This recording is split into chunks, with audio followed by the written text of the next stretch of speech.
Tiba-tiba ia mendengar riuh suara warga. Sumiati yang merasa kaget perlahan mendekati sumber suara itu. Dan ketika ia keluar dari semak-semak, ternyata Sumiati sudah berada di belakang rumahnya. Di tengah kebingungannya, Sumiati langsung berlari menuju rumahnya. Singkat cerita, Sumiati sampai di rumah dan bertemu dengan ibunya. Sembari menangis, Sumiati menceritakan semua apa yang dialaminya, termasuk kejadian di mana sekujur tubuh Sumiati yang dipenuhi dengan darah. Tak banyak jawaban terucap dari ibunya. Ibu Sumiati hanya tersenyum dan bersyukur Sumiati bisa pulang dengan selamat. Sejak kejadian itu, Sumiati terus berpikir, apa yang sebenarnya terjadi di hutan itu? Kenapa dia tak ingat sedikit pun? Kenapa 3 pria itu tewas dengan begitu menggenaskan? Kenapa pula baju Sumiati penuh dengan darah? Dan kenapa seolah ibu Sumiati menyimpan sebuah rahasia besar? Hari-hari berlalu. Sumiati yang masih saja terus teringat dengan kejadian itu mencoba untuk tidak terlalu memikirkannya. Namun di suatu malam, di tengah tidurnya, ia bermimpi didatangi sesosok kakek-kakek tua yang memberikan sesuatu kepada Sumiati. Bukan pada malam itu saja, di malam-malam berikutnya pun Sumiati selalu bermimpi yang sama, didatangi sesosok kakek tua. Sampai pada akhirnya, karena Sumiati yang penasaran dan memang Sumiati tak mengerti maksud dari mimpinya itu, lalu Sumiati mencoba menanyakan arti dari mimpinya kepada sang ibu. Namun saat Sumiati bertanya, sang ibu hanya menjawab, "Bukan apa-apa, itu kan hanya mimpi. Hanya sekedar bunga tidur saja, Nak." Sumiati yang merasa tak puas dengan jawaban sang ibu kembali bertanya dan mencoba meyakinkan ibunya agar sang ibu mau menceritakan semuanya. Sebab Sumiati yakin sang ibu tahu semua sebab apa yang terjadi pada diri Sumiati. Hingga pada akhirnya sang ibu pun mengatakan jika memang benar ada sosok pendamping pada diri Sumiati. Sang ibu pun berpesan jika Sumiati ingin melihat sosok yang ada pada dirinya, maka pada tengah malam Sumiati harus bangun dari tidurnya dan langsung bercermin. Maka akan tampak di cermin rupa sosok pendamping yang ada pada dirinya. Saat mendengar penjelasan ibunya, Sumiati merasa percaya dan tidak percaya dengan ucapan sang ibu. Sumiati bingung kenapa ada sosok itu dalam dirinya. Untuk tujuan apa sosok itu? Siapa yang menempatkan sosok itu? Dan siapa sebenarnya sosok itu? Lantas Sumiati pun bertanya kepada sang ibu tentang apa tujuan sosok itu ada dalam dirinya. "Sekarang belum saatnya, Nak. Kelak, jika sudah waktunya, kamu akan tahu dengan sendirinya," jawab sang ibu. Tentu dengan jawaban seperti itu, Sumiati justru menjadi lebih penasaran. Penasaran ingin tahu apa yang sebenarnya terjadi. Di malam berikutnya, tepat pukul 12 malam, Sumiati pun bangun dari tidurnya. Ia penasaran dengan apa yang diucapkan sang ibu tempo hari. Bergegaslah Sumiati menuju cermin yang ada di pojok kamarnya. Dipandangilah cermin itu. Namun tak ada hal aneh yang terjadi. Sumiati terus memandangi wajahnya. Beberapa lama kemudian, karena tak terjadi apa-apa, Sumiati pun ingin kembali ke tempat tidurnya. Namun saat Sumiati baru beberapa langkah, Sumiati merasa ada yang aneh. Dan benar saja, ternyata bayangan Sumiati yang ada di cermin masih ada. Padahal Sumiati sudah tak lagi berada di depan cermin itu. Sontak jantung Sumiati berdetak kencang. Dengan perasaan takut, Sumiati mencoba menghampiri cermin itu lagi.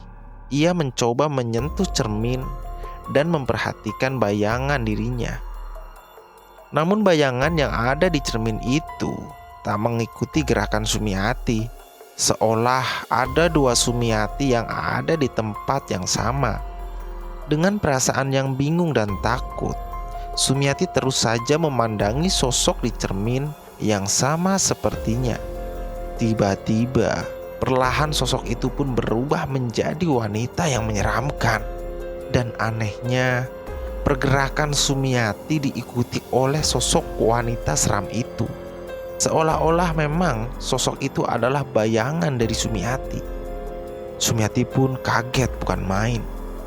Dengan perasaan takut, Sumiati langsung pergi menuju tempat tidur meninggalkan cermin itu.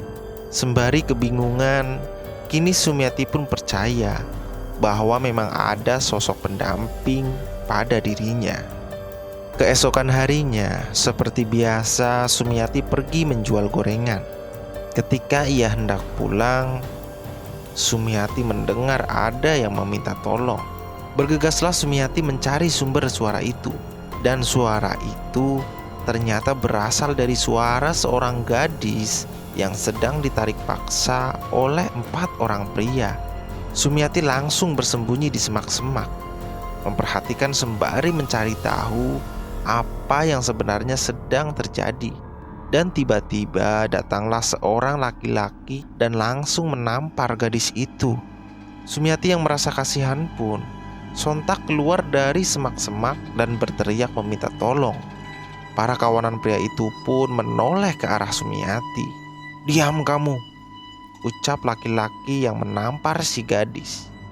Ternyata laki-laki itu adalah Jarko dan anak buahnya. Tentu Sumiati masih sangat hafal dengan wajah Jarko. Begitupun Jarko yang mengenal wajah Sumiati. Karena Jarko tahu Sumiati bukan wanita biasa, Jarko pun langsung membopong gadis tawanannya, lalu kabur. Sebelum kabur, Jarko menyuruh ke-4 anak buahnya untuk menangkap Sumiati. Sumiati yang takut pun berlari, namun ke-4 anak buah Jarko langsung mengejarnya. Sayangnya, Sumiati tersandung batu dan terjatuh. Ke-4 anak buah Jarko pun dengan mudah langsung menangkap Sumiati. Mereka sangat senang. "Mantap, kita dapat 1 gadis lagi. Kita bakal dapat bonus besar dari bos nih," celetuk salah satu dari 4 orang pria itu. Tak selang beberapa lama, saat anak buah Jarko menggotong Sumiati, tiba-tiba Sumiati merasa ada yang aneh pada dirinya.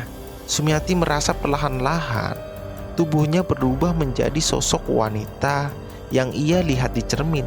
Namun anehnya, Sumiati tak bisa mengendalikan tubuhnya sendiri. Tiba-tiba, Sumiati pun bisa melepaskan ikatan dan melompat dari pundak anak buah Jarko. Sontak anak buah Jarko pun kaget ketika wanita yang ia tangkap berubah menjadi wanita yang menyeramkan. Di sisi lain, Sumiati heran. Ia bisa melihat tubuhnya yang berubah, namun ia tak bisa mengendalikan tubuhnya sendiri. Bahkan untuk bersuara pun tidak bisa. Kini Sumiati benar-benar bisa menyaksikan saat tubuhnya melawan ke-4 anak buah Jarko.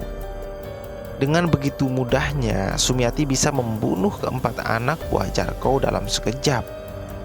Kini tampak tangan Sumiati sudah berlumuran darah. Di dalam pikirannya, Sumiati ingin menolong gadis yang dia bawa oleh Jarko. Namun yang jadi masalahnya, Sumiati tidak tahu bagaimana ia mengendalikan tubuhnya. Tiba-tiba, Sumiati mendapatkan bisikan suara yang entah datang dari mana. "Pejamkan matamu dan bayangkan kamu adalah sosok pendamping yang ada di tubuhmu itu." Tiba-tiba, Sumiati langsung berlari dan melompat dari pohon ke pohon mengejar Jarko. Nantikan kelanjutan kisah Sumiati di episode berikutnya ya. Terima kasih sudah menonton sampai akhir. Jika kalian suka dengan video ini, silahkan like video ini dan klik subscribe bagi yang belum subscribe. Saya An undur diri. Sampai jumpa lagi di Anfa Voice berikutnya. Wassalamualaikum.